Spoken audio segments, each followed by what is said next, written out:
ना राम नाम लीन हो, ना कृष्ण नाम लीन हो, तूने भरी जवानी में।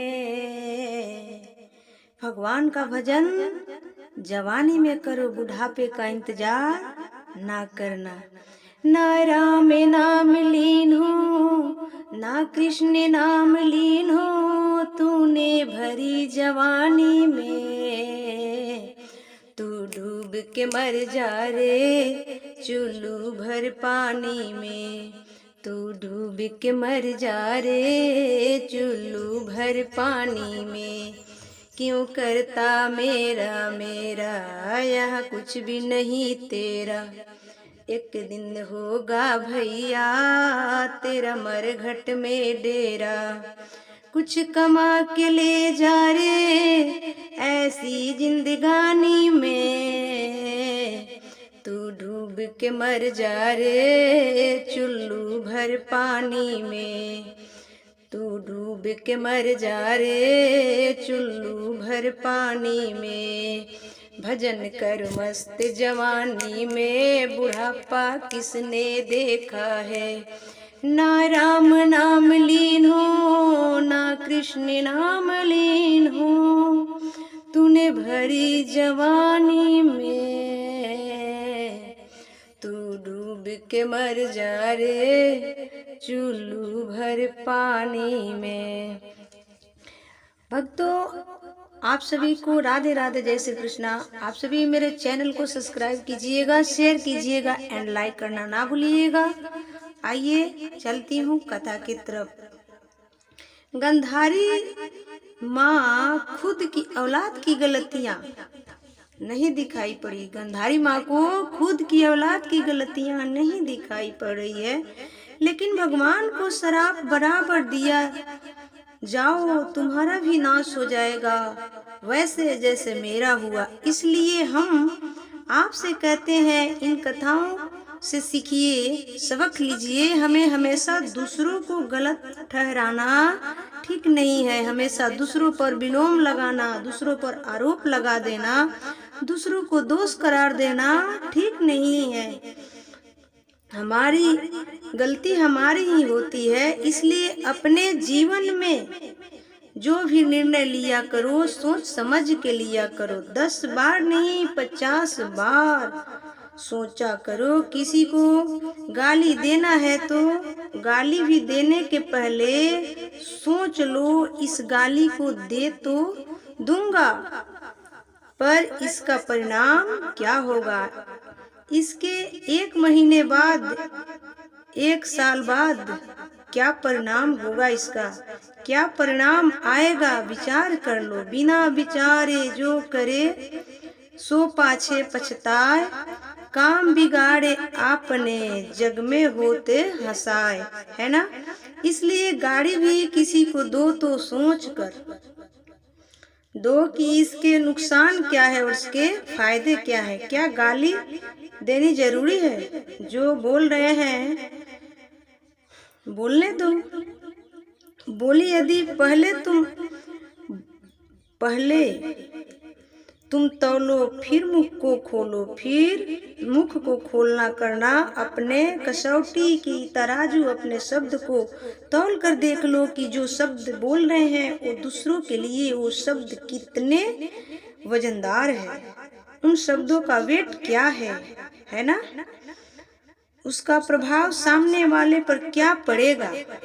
कुछ भी बोल दोगे, तुम्हारा मुंह है तो कुछ भी कर लोगे, तुम्हारा शरीर है तो कुछ भी कर लोगे ना जी। यही तो हुआ दुर्योधन को, जो मन में आया बोल दिया। ऐसा नहीं करना चाहिए। दानवीर कर्ण ने बोल दिया, अरे द्रौपदी तेरे तो 5 पति है, मैं छठा हो जाऊं तो क्या बुराई। तेरे तो 5 पति है, मैं छठा हो जाऊं तो क्या बुराई है। लो, ये बोल दिया था किसने? कर्ण ने। तेरे तो 5 है, छठवा मुझे बना लो। तो क्या ये शब्द बोलने के थे? मतलब तुम्हारा मुंह है तो कुछ भी बोल दोगे। कर्ण जी कुछ भी बोल दोगे। ये तो दुर्योधन बोल रहा हे द्रौपदी, आज मेरी जंघा पर बैठ जा। लो, दूसरों की पत्नी की अपनी जगह पर बिठा रहे हो। तुम्हारी पत्नी को कोई दूसरे कहे तो कि आ मेरी जगह पर बैठ जा, तो और अब तुम्हारा नाश हो रहा है तो रो रहे हो। हमारा तो नाश हो गया, अब काहे रो रहे हो? वो दिन याद करो जब तुम्हारा भी तो दिन था, तुम्हारा भी तो सूर्य था। उस समय का तुमने क्या उपयोग किया? दूसरों को, महिलाओं को जांग पर बैठाया है। परिणाम तो यही होगा, बुरे कर्म का बुरा नतीजा। पेड़ बोए बबूल का तो आम कहाँ से आए? और अब रोते हो, अब ना रो। इसलिए कहती हूँ मेरी माँ, शब्द संभाल कर बोलिए। ये जो शब्द है ना, बहुत मायने रखता है। कुछ भी ना बोला करो, कुछ भी आचरण ना किया करो, कुछ भी व्यवहार ना किया करो, कुछ भी बोलने के पहले सोचा करो, कुछ भी करने के पहले विचार किया करो कि इसका परिणाम क्या होगा। हर व्यक्ति को अपने कर्म का परिणाम देख लेना चाहिए कि आज मैं जो कर रहा हूँ, कर रही हूँ, इसका भविष्य क्या होगा। देखो ना, ये बात कब बोली गई? कर्ण के द्वारा द्वापर युग से आज कलयुग आ गया, लेकिन कर्ण की बात आज भी दोहराया जा रहा है। वो बोल के मर गया, लेकिन उसका बोला हुआ शब्द आज भी ब्रह्मांड में गूंज रहा है। तेरे वो 5 थे, 6वां बना लो।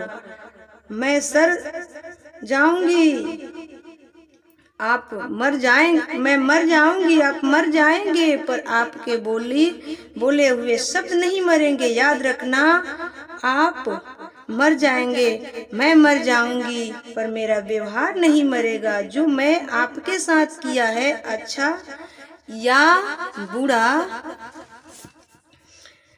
हिटलर मर गया, लेकिन हिटलर का व्यवहार आज तक जिंदा है। लोग याद करते हैं कि हिटलर जब तक जिंदा था उसने लाखों लोगों को मारा है, जिंदा जला देता था। लाखों लोगों को मारने का आरोप इस दुनिया के सबसे बड़ा कत्लेआम हिटलर ने किया है। इस धरती का सबसे बड़ा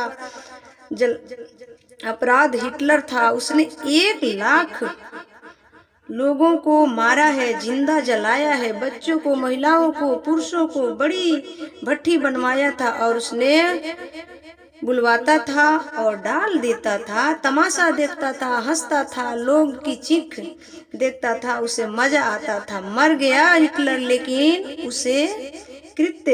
उसकी कीर्ति आज भी जिंदा है। आदमी मर जाता है, मैं और आप मर जाएंगे, पर मेरी वाणी और मेरे व्यवहार कभी नहीं मरेगा। कबीर दास जी, रैदास जी इत्यादि सब चले गए, लेकिन उनकी भक्ति नहीं मरी। हिटलर का पाप नहीं मरा क्या? हिटलर का पाप मरा क्या? हिटलर का पाप नहीं मरा तो मीरा का भक्ति भी नहीं मरा। तुम्हारा अच्छा भी नहीं मरेगा और तुम्हारा बुरा भी नहीं मरेगा। इसलिए आप सावधानी पूर्वक कोई भी निर्णय लें, इतिहास के पन्नों में लिख जाएगा। आने वाली पीढ़ी उसकी दुहाई देती रहेगी। याद रखना मेरी माँ, शास्त्रों के इन वचनों के मजाक में ना लेना। शास्त्रों को गंभीरता से सुनना, समझना चाहिए, चरितार्थ करना चाहिए। क्या बोलना है, क्या नहीं बोलना है, क्या करना है, क्या नहीं करना है, ये विचार का विषय है।